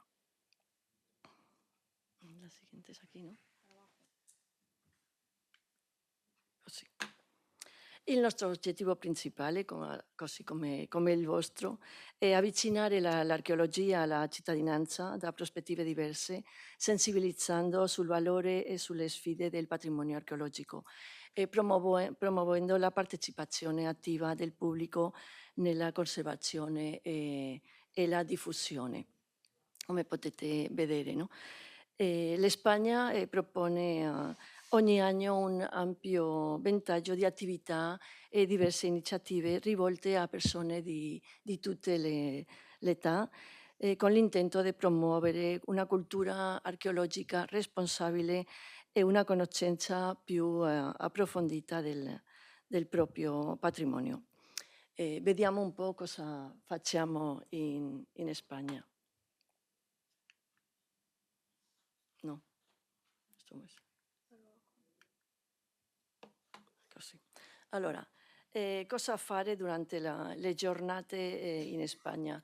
Innanzitutto, questo che abbiamo parlato durante tutta la giornata di oggi, anche nella presentazione, le prime presentazioni, l'introduzione delle giornate e le altre colleghe di altri paesi fanno, visitare le siti, le scave archeologiche grazie a questa iniziativa che noi abbiamo, denomiamo aperti agli scavi.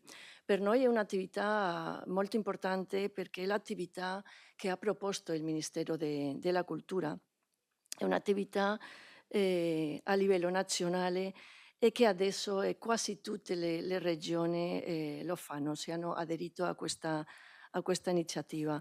È fondamentale per noi aprire al pubblico i siti, le scavi con gli obiettivi che tutti vedano il lavoro che facciamo nelle siti. No? L'importante è, come si è detto questa giornata, è valorizzare tutto il processo, no? Raccontare l'archeologia in un modo comprensibile.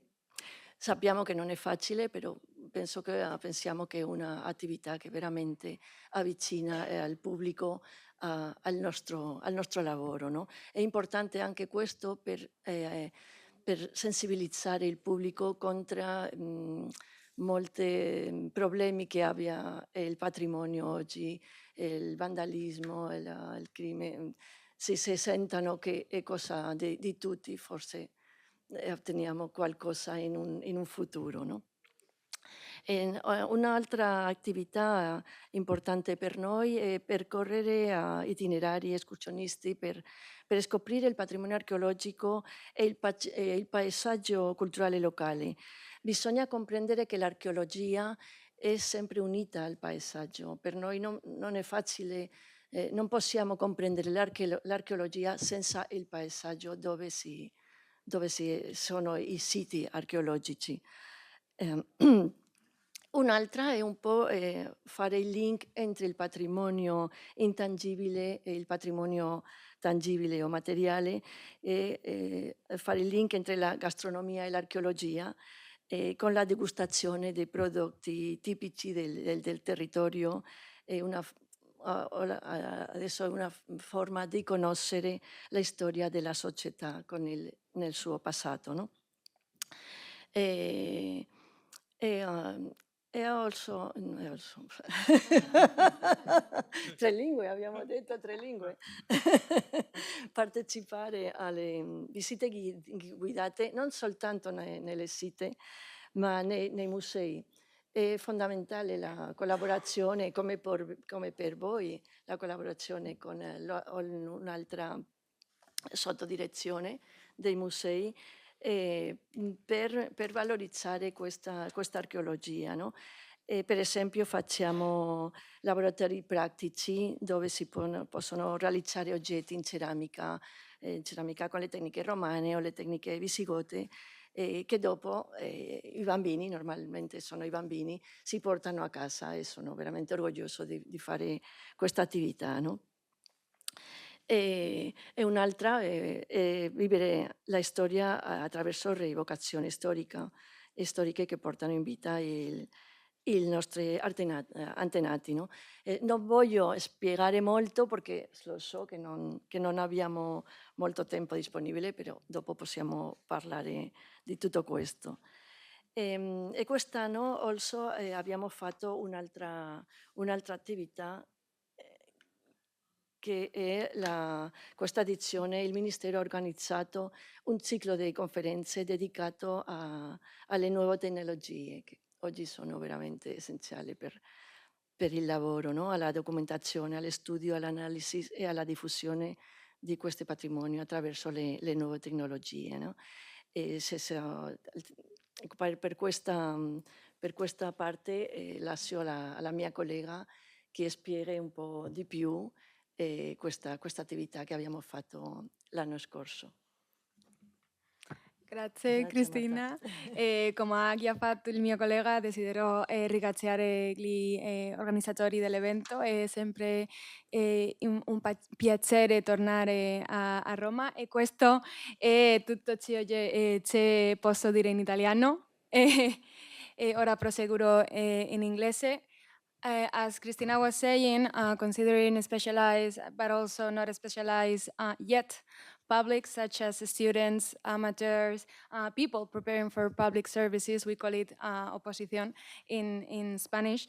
We yearly organize a webinar about current challenges on archaeology, archaeological heritage, and also about archaeological management. In recent years, we have discussed about underwater cultural heritage, about gender perspective in archaeology, on how to develop sustainable development strategies on archaeological management. And last year, in 2025, we proposed the webinar 2.0 of archaeology, discovering the past with the technologies of the future. In order to introduce how technologies can help us to discover and to understand our past societies, but also how we can use all these tools to disseminate the results of the archaeological intervention, and also to make simpler to society to understand how the archaeological professionals do their work and their results. With this objective, we proposed several presentations given by specialists in Spain. For example, there was one about geomatics and about geospatial physics and science applied to the documentation, management, and registration and archive of archaeological intervention. There was another one about virtual reconstructions applied to the documentation of Roman wall paintings, also very related to the archive of all the documentation done by the works, and also the link between neuroscience, psychiatry, and archaeology to understand how the brain have worked in the different times over the years in order to give identity and to give significance to cultural objects. The project was called X Escape, and it is absolutely amusing. So if you have the chance to look at it, it's really worth it.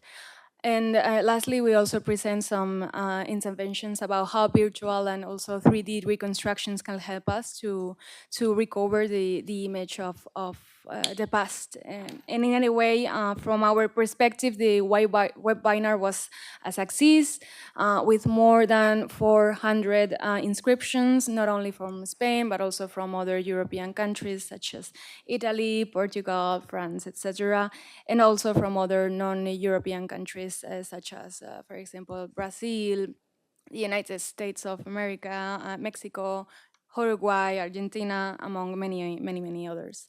This year, 2026, we will continue with these initiatives, focusing in this time on how archaeology can be considered as an effective tool on international cooperation projects, and especially in social and sustainable economical development projects.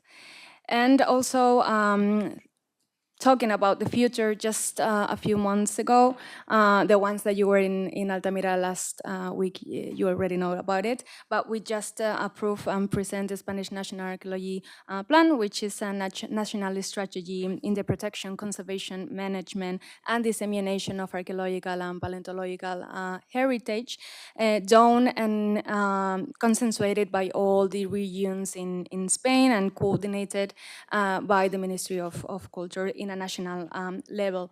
This plan also includes a strategic line on the dissemination and social values of archaeological and paleontological heritage, taking into account and seeking the Faro Convention and also the Valletta Convention principles, and initiatives such as this one. I think that it will increase its value through the national plan. So we will talk about what happens with this in a few years. The document will be ready and available for download in Spanish and also in English version, free in the Ministry of Culture's website. So I'll catch you up in case you're interested in it. And yeah, that's it. Just to catch up a little bit more, we had the last year about 1,700 initiatives all over Spain, organized by approximately 200 different institutions. So we are keeping increasing our presence in this initiative since 2020, and that's a great success. And I think that's all from our part. All roads leads to Rome and also to the EAD, I think. Thank you very much. Merci Martha et Christina. Merci à vous tous. Alors, il nous reste 2 présentations. On n'a pas fini encore, il y a 2 présentations. Astrid et Astrid, non? Non, donc une, c'est Marek. Attendez, Marek Szkiewicz, c'est ça? De Pologne. Et après, je te laisse la parole. J'imagine que vous avez faim là, non? Je m'appelle Marek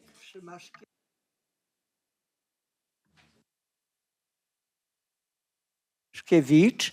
Je suis de Pologne. Le musée de Małopolska occidentale. Małopolska, c'est petite Pologne autour de Cracovie, région de Cracovie. S'il vous plaît, la présentation. Mauricio, la vidéo, s'il vous plaît. Why? Yes, good. Oglądaliśmy tam. Nous avons vu avec quelqu'un. Je peux commencer. En 2020, The video 15. le musée de Małopolska occidentale a organisé pour la 2e fois la journée européenne de l'archéologie au château de Lipowiec. Cet édifice médiéval fut construit à la charnière le 3e et 14e siècle par Wenceslas II, roi de Bohême. Le château fut la propriété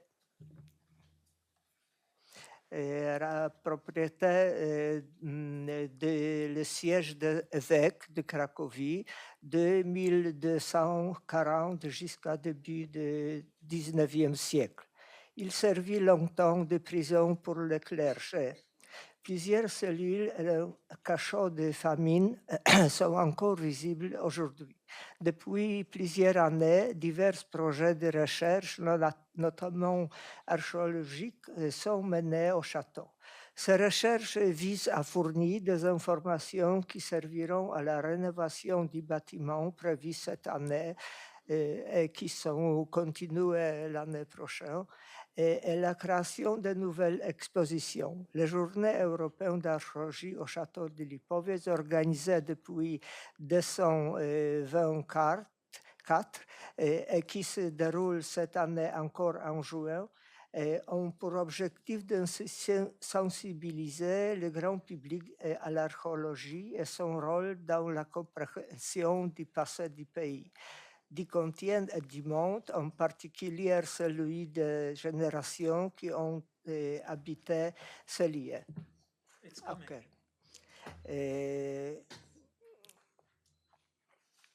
Un large éventail d'événements ainsi proposés s'adresse à tous les publics, des plus jeunes et plus âgés.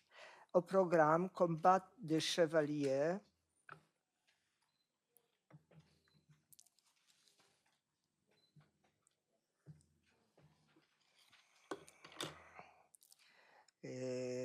siège du château, spectacle de marionnettes historiques pour enfants et concert de musique médiévale. Durant ces 3 jours, des fouilles archéologiques sont régulièrement menées sur le site du château. Chaque visiteur peut observer le processus de fouille, le matériel utilisé et la documentation en cours d'élaboration et prendre connaissance des résultats obtenus. Une conférence scientifique annuelle ouverte à tous se tient également pendant les Journées européennes d'archéologie. Elle se consacrait aux questions relatives au château et met notamment en lumière l'avancée de la recherche archéologique menée sur place. L'EDA est un événement annuel majeur qui attire les passionnés de châteaux et d'archéologie.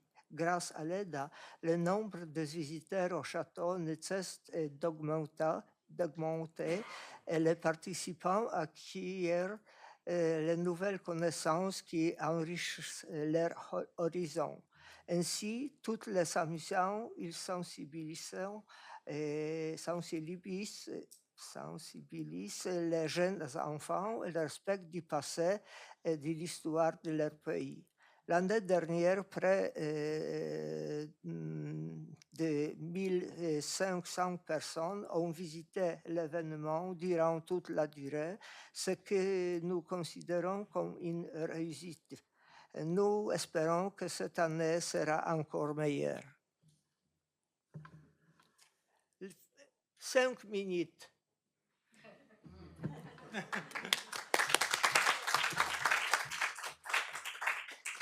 On dit que les dernières sont les premières.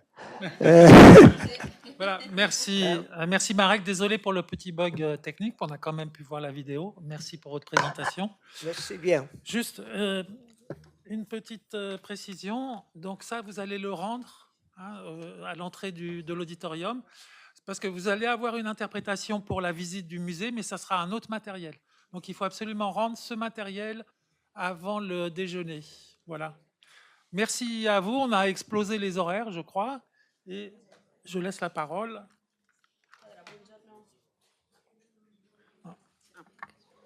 Buongiorno a tutti e molto velocemente, visto che gli ultimi saranno i primi, in questo caso i primi ad arrivare al tavolo per mangiare, ringraziando ancora l'Istituto Centrale per l'Archeologia e l'INRAP per l'invito, presenterò molto brevemente i progetti realizzati e che saranno realizzati in occasione di queste ultime giornate, ultime a venire europee d'archeologia, dal Parco Archeologico del Colosseo. Il Parco Archeologico del Colosseo partecipa alle giornate europee dell'archeologia dal primo momento e dal 2019 ad oggi abbiamo realizzato ogni anno decine di attività didattiche concentrate nei 3 giorni delle giornate europee dell'archeologia e dedicate in particolar modo ai bambini, condotte dal nostro servizio educazione, didattica e formazione, che hanno seguito il tema di ciascun anno, ma hanno anche spaziato con una serie di laboratori specifici che realizziamo da noi, relativi alla manualità, ai racconti, alla vita negli animali del nostro parco e via discorrendo. Sono sempre presenti e sono una presenza fissa appunto nella nostra proposta per le giornate europee dell'archeologia.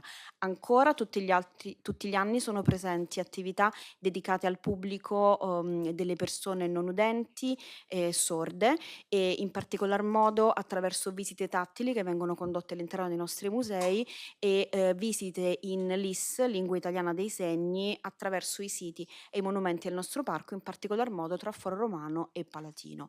Ancora realizziamo aperture straordinarie in occasione di queste giornate, straordinarie perché riguardano dei siti, dei monumenti che non sono normalmente aperti al pubblico, semplicemente per ragioni di organizzazione del servizio fondamentalmente, o anche perché si tratta di luoghi che prevedono un'apertura primaverile ed estiva, e quindi in coincidenza con giugno è molto più facile per esempio aprire questo grande spazio che è la Fontana delle Pelte, che si trova all'interno dei palazzi imperiali del Palatino, e realizziamo ogni anno da sempre attività specifiche sui cantieri di restauro e i cantieri di scavo.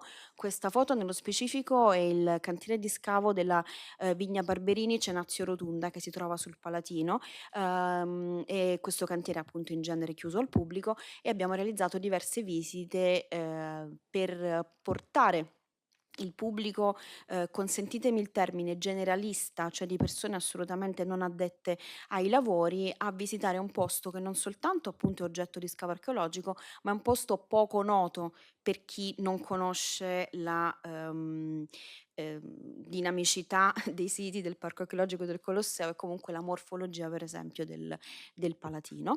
E negli anni scorsi in particolare abbiamo realizzato anche delle visite proprio in occasione della Giornata Europea dell'Archeologia al grande scavo del lato meridionale del Colosseo, che la cui piazza, che ha riallestito completamente questo spazio, è stata inaugurata proprio 2 settimane fa. Quindi nel corso degli scavi le archeologhe, le architette e la restauratrice del Parco Archeologico del Colosseo hanno condotto il pubblico alla scoperta di questi scavi, che andavano a riscoprire l'anello mancante, cioè l'anello del Colosseo del fronte meridionale che è caduto, crollato nel corso dei secoli per varie vicende, di fatto mancava all'appello e adesso è tornato all'appello con l'evidenza delle fondazioni dei singoli pilastri.